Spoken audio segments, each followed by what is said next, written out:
Hi everyone, welcome back to my channel. I hope you're all doing really well. For those of you that are new around here, my name is Hannah and I'm an author from the southeast of England. My first novel, number 47, came out last July.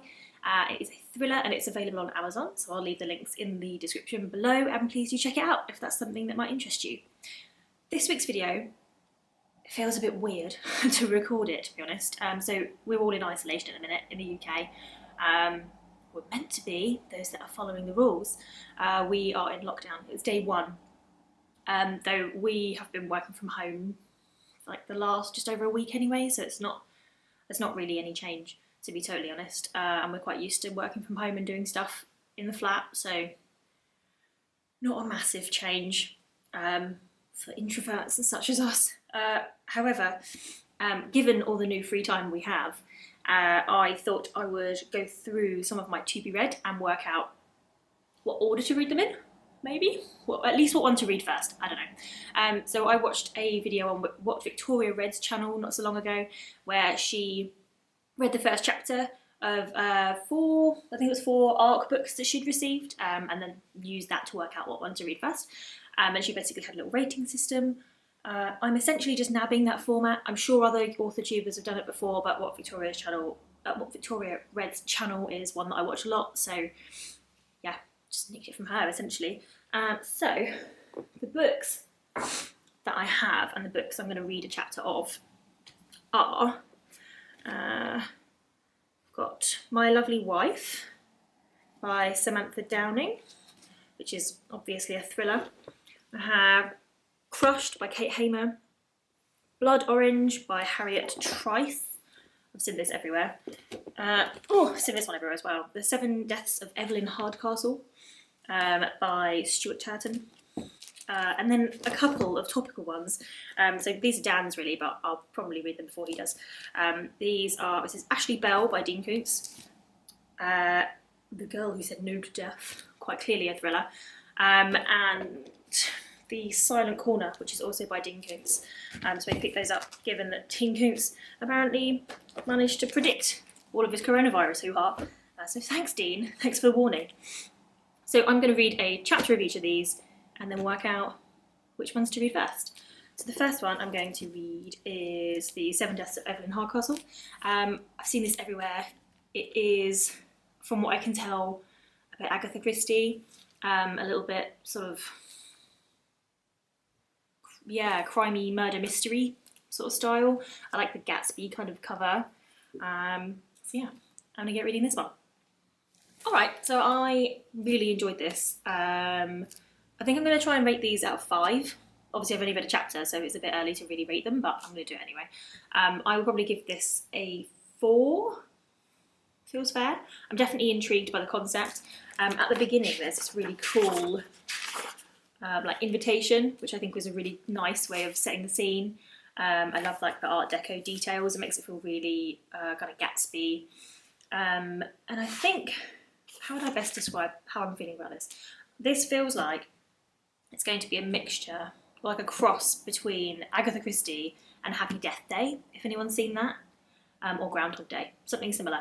So either way, this has been really popular. So if you haven't read it, it is a murder mystery, basically where the person that's solving the murder mystery has to relive the day where the person gets murdered over and over again until they successfully solve it, hence the Happy Death Day reference. But it looks really good, it sounds really good, I really enjoyed the first chapter. I have a feeling it might be a little bit of a slow burn, but I don't mind that at all. We've got time. So yeah, 4 out of 5 for that one. The next one on the list is Blood Orange by Harriet Trice. I have seen this literally everywhere.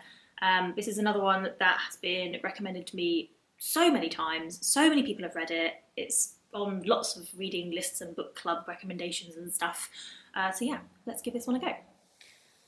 Alright, I'm not sure about this one. 3 out of 5.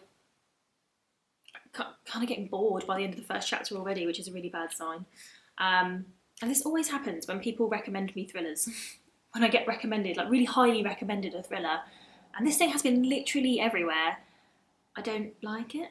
Or I don't like it as much as I think I should. I think maybe there's too much pressure on me liking it. I'm not particularly intrigued by the concept, which is a bit sad, whereas, you know, the Seven Deaths of Evelyn Hardcastle, I think it sounds really original and really cool, even though Groundhog Day totally isn't original, but whatever. This doesn't feel particularly original, but I'm probably wrong because I've only read one chapter.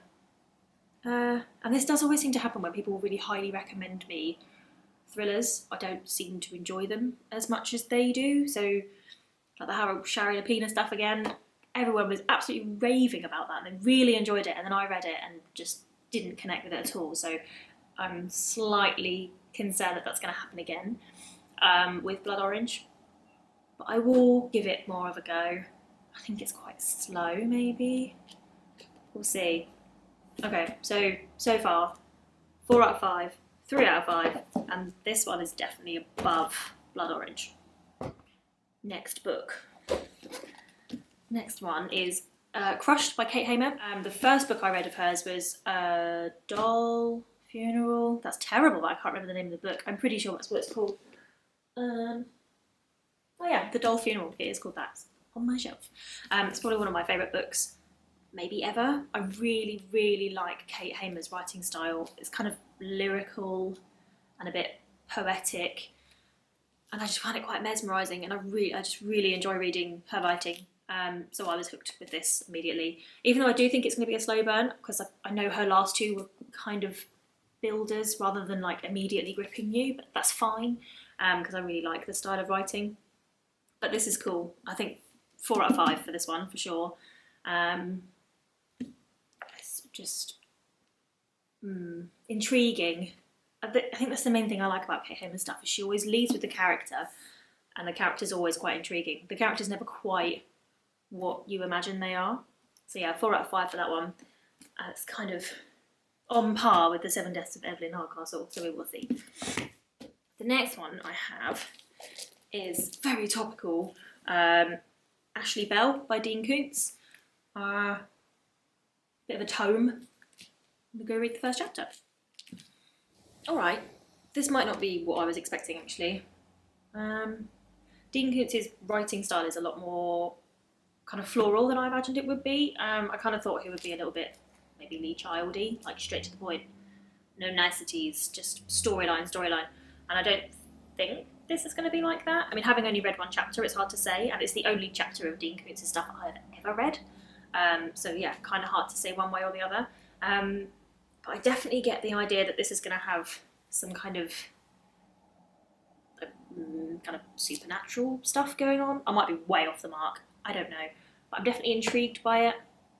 I quite like the writing style. I think I'm going to like Dean Koontz's voice. And also on the second page, they talk about a place called Corona Del Mar. So that, I had a little chuckle at that, because if you don't laugh, you're going to cry. But yeah, I think maybe 3.5. I'm on the fence about it. I think I will definitely read it because it's intriguing. It's just not what I was expecting. Not at all. So yeah, that one will go under here. Got 2 more left, I promise. I've literally got stacks of books. But the next one is another Dean Koontz one. And this is The Silent Corner. So we'll go read it. I'm intrigued by this one as well, actually. This one feels like it's slightly more streamlined than the other Koontz one. Like the other one is very, very floral. This one is maybe not quite so much. It feels a little bit more to the point, which I don't mind. It's a little bit short, like short and sharp kind of chapters. But the chapters are really, really short, really small. So I read a couple, or else I'd have only read like 2 pages. But I quite like it. I quite like where it's going. I think I'm going to really like the main character. Her name is Jane Hawke, for anyone that has read this.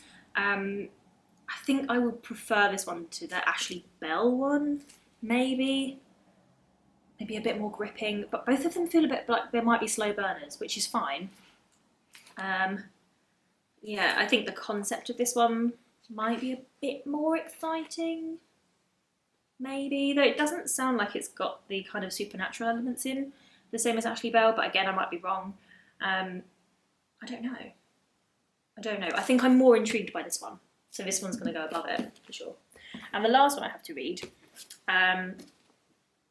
which is this one, My Lovely Wife, and that is by Samantha Downing.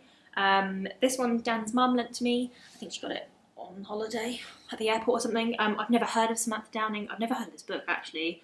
But yeah, let's read some pages. Alright, small confession. I was definitely meant to read a chapter of every single one of these. However, I read a chapter of this one and then just didn't stop. So now I'm on page 154. I think it's quite clear which one I'm going to read first. Definitely be this one. This just... yeah, do you sometimes read a book that just kind of floors you? This definitely, the first 10 pages just had me. And I didn't even read the blurb because sometimes I don't like to. I quite like going into books blind. But there's a bit at the top of the back of this book that says, the twist at the end of the first chapter made me read through the night. And it could not be more true. That I don't know that I don't think I've read many novels where there is a twist so early on. I hope that that doesn't mean that that is the only twist. I like to think there's some more twists coming. I really like the main character. Well, there's kind of two of them, but I don't want to give too much away.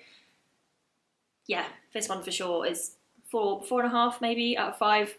But I wouldn't be too surprised if I finish it and give it a 5. It depends how it ends, because thrillers, I think the ending definitely has a lot of weight and can definitely change how you're feeling about it. But this is definitely the one I'll be finishing first. I may have given that away with a bookmark in it, but it definitely just really, really hooked me. Really exciting.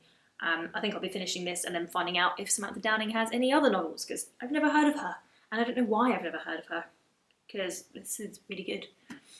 So yeah, this will be the one that I continue reading. As for the others, I don't know if I can really be bothered to order them.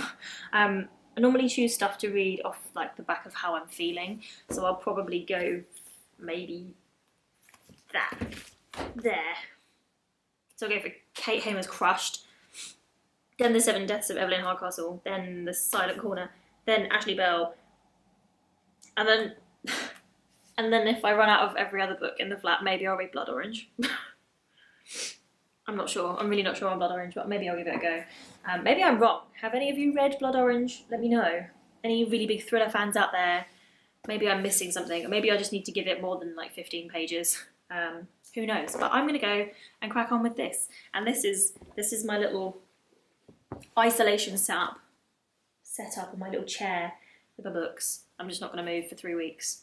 So I'm going to go finish reading this. It's not going to take very long. I'm kind of tempted to make myself read it slower and make it last longer, because we've got a long time in this flat and this has not taken me very long to read at all.